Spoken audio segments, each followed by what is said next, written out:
आजकल social media पर एक सन्यासी काफी छाया हुआ है। यह युवा संत बालाजी के दरबार में अर्जी लगाने वाले भक्तों की मन की बात को पर्चे पर चमत्कारी ढंग से उतार देते हैं, जिससे उनकी लोकप्रियता काफी बढ़ रही है। यह संत का नाम धीरेन्द्र कृष्ण शास्त्री है। आज के समय में भला बागेश्वर धाम के बारे में कौन नहीं जानता।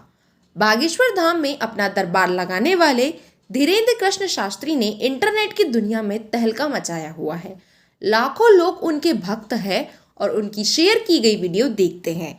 ऐसा इसलिए क्योंकि वे लोगों की मन की बात को बिना बताए जान जाते हैं। उनकी यही खास बात लोगों को काफी पसंद आती है, जिसके कारण उनके भक्त उन्हें हनुमान जी का अवतार मानते हैं। दोस्तों, धीरेन्द्र शास्त्री अपने चमत्कारों के लिए देश ही नहीं विदेशों में भी काफी प्रचलित है। हाल ही में बागेश्वर धाम पर नागपुर में अंधविश्वास फैलाने का आरोप लगाया गया था, जिसके बाद से उनके पक्ष और विपक्ष में कई लोग अपनी बात रख चुके हैं। दोस्तों, देश भर के इसी चहीते महाराज के जीवन के बारे में आज हम आपको बताएंगे कि कैसे महाराज धीरेन्द्र कृष्ण चमत्कारी बाबा बने।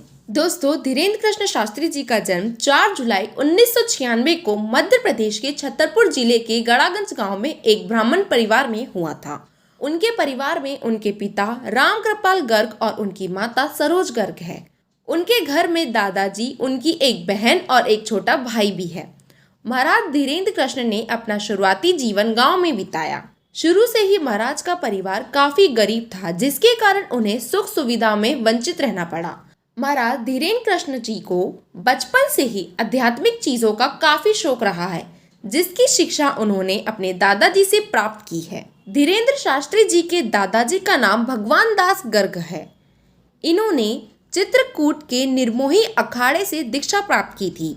इसके बाद ही धीरेन्द्र शास्त्री जी के दादाजी ने बागेश्वर धाम, जो कि वर्तमान समय में काफी प्रचलित है, इसका निर्माण करवाया था। दादाजी पंडित भगवान दास गर्ग इसी धाम में दरबार लगाया करते थे। धीरेन्द्र शास्त्री जी के पिता राम कृपाल गर्ग कोई कार्य नहीं करते थे, वह नशे के आदी थे। धीरेन्द्र जी का छोटा भाई शालिग्राम गर्ग है, जो कि स्वयं बागेश्वर धाम को समर्पित है। धीरेन्द्र कृष्ण ने अपनी प्रारंभिक शिक्षा गांव से ही प्राप्त की थी। इसके बाद धीरेन्द्र जी ने मात्र 12 वर्ष की आयु से ही प्रवचन देना शुरू कर दिया था। कहा जाता है बागेश्वर धाम सरकार धीरेन्द्र शास्त्री जी पर बालाजी हनुमान की असीम कृपा है, जिसके कारण उन्हें कई सिद्धियां प्राप्त हुई है। महाराज धीरेन्द्र कृष्ण जिस परिवार में जन्मे थे, वह बागेश्वर धाम को काफी माना करते थे। धीरेन्द्र शास्त्री अपने दादाजी को ही अपना गुरु मानते थे। बागेश्वर धाम में ही उनके दादाजी के गुरु सन्यासी बाबा की समाधि भी मौजूद है। आपको बता दें, सन्यासी बाबा भी इनके वंश के थे, जिन्होंने करीबन 320 साल पहले समाधि ली थी। धीरेन्द्र के दादाजी बहुत समय से बागेश्वर धाम में दरबार लगाया करते थे, जिसको देख उनके अंदर भी इसकी आस्था जागी और उन्होंने दादाजी के दरबार में अर्जी लगाई। उन्होंने परिवार की इस हालत को देखकर इससे छुटकारा मांगा, जिसके बाद उनके दादाजी ने उन्हें अपना शिष्य बना लिया। वहीं से उन्होंने इस सिद्धियों की शिक्षा प्राप्त की और बागेश्वर धाम की सेवा शुरू कर दी। देश में बागेश्वर धाम सरकार को मानने वाले बड़ी संख्या में मौजूद है। लोग बागेश्वर धाम के कथावाचक को हनुमान जी का अवतार मानते हैं। दोस्तों, आपको बता दें कि बागेश्वर धाम में हनुमान जी का मंदिर वर्षों पुराना है। इस मंदिर में धीरेन्द्र शास्त्री जी की पिछली 3-4 पीढ़ियां पुजारी का काम कर चुकी है। इनके दादाजी भगवान दास गर्ग ने ही मंदिर का पुनर्निर्माण करवाया था। इस धाम में हर मंगलवार और शनिवार को लाखों की संख्या में श्रद्धालुओं की भीड़ दिखाई देती है। दोस्तों, अगर कोई व्यक्ति इस मंदिर में दर्शन के लिए आता है तो उसे इस बात पर गौर करना चाहिए, यहाँ पर सेवा समिति की तरफ से एक टोकन जारी किया जाता है। अगर आप पहली बार मंदिर में दर्शन के लिए जाते हैं तो आपको टोकन लेना होगा, जिस पर आपका मोबाइल नंबर और आपके नाम की जानकारी दर्ज होगी। अगर आपके पास टोकन नहीं है तो आप दर्शन नहीं कर सकते। दोस्तों, बात करें बाबा के चमत्कार की तो हम आपको बता दें, धीरेन्द्र कृष्ण जी एक कथावाचक है, जो कि मंगलवार को बागेश्वर धाम में अपनी गद्दी लगाते हैं। वे लोगों को यह बताते हैं कि जिस परेशानी में आप हैं, उससे कैसा छुटकारा पाया जा सकता है। लेकिन लोगों ने उनके लिए धारणा बनाई है कि वे बिना बताए लोगों के मन की बात को जानकर उसका समाधान कर देते हैं, जो कि सच भी है, जिसके कारण लोग उन्हें चमत्कारी बाबा भी कहने लगे हैं। लाखों लोग उनके पास जाकर अपनी परेशानी बताकर उनका हल जानते हैं।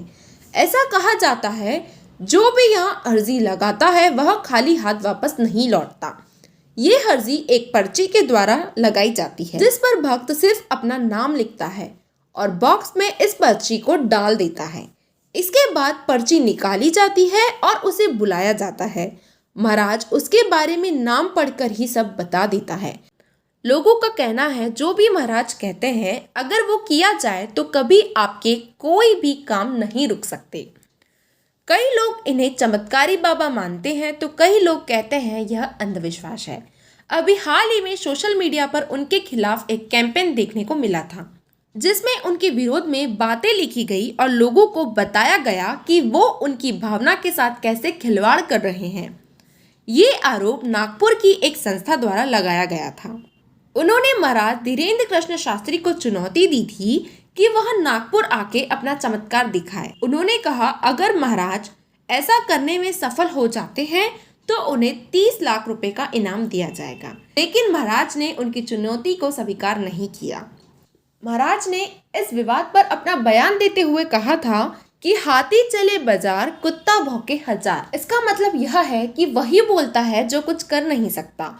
हम सालों से बोल रहे हैं कि हम चमत्कारी नहीं हैं, ना कोई गुरु है, हम सिर्फ बागेश्वर धाम सरकार बालाजी के सेवक हैं। उन्होंने कहा कि अगर हमें कोई चुनौती दे रहा है तो वह खुद आकर हमारा काम देख सकता है। हम हमारा स्थान छोड़कर कहीं नहीं जाएंगे। लगातार विवादों में नाम गिरने के बाद बागेश्वर बाबा काफी प्रसिद्ध हो गए हैं। अब लोगों में उनके बारे में जानने की दिलचस्पी और भी बढ़ गई है। इसी दिलचस्पी में एक है उनकी शादी। आज ज्यादातर लोग का यही सवाल है कि धीरेन्द्र शास्त्री शादी करेंगे? अगर करेंगे तो किससे करेंगे?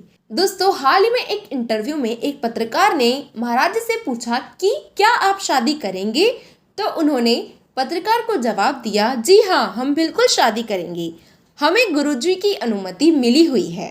फिर पत्रकार ने उनसे एक और सवाल पूछा, क्या आप जया किशोरी के साथ शादी करेंगे? तो इस पर उन्होंने कहा कि हमारा नाम आप किसी के साथ ना जोड़े, जया किशोरी जी हमारी बड़ी बहन है। तो इस बात से हम इतना कह सकते हैं कि धीरेन्द्र शास्त्री जी शादी तो करेंगे, लेकिन किससे करेंगे यह फैसला उनके गुरुजी के हाथ में है। दोस्तों, इसी के साथ हम आपको यह भी बता दें, महाराज धीरेन्द्र कृष्ण शास्त्री जी वैसे तो गरीब परिवार से ताल्लुक रखते हैं, लेकिन आजकल वह काफी पैसा कमा रहे हैं। आप यह जानकर हैरान रह जाएंगे कि उनकी प्रतिदिन की इनकम 8,000 रुपए है।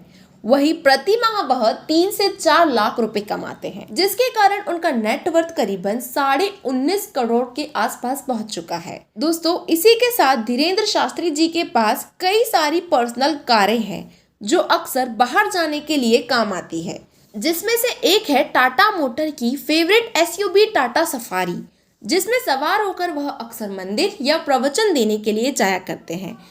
इनके पास जितनी भी गाड़ियां हैं वे काफ़ी कीमती है।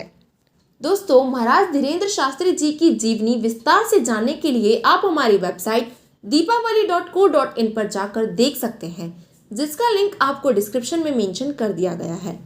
दोस्तों, वीडियो अच्छा लगा तो लाइक एंड शेयर ज़रूर कीजिए। Thank you.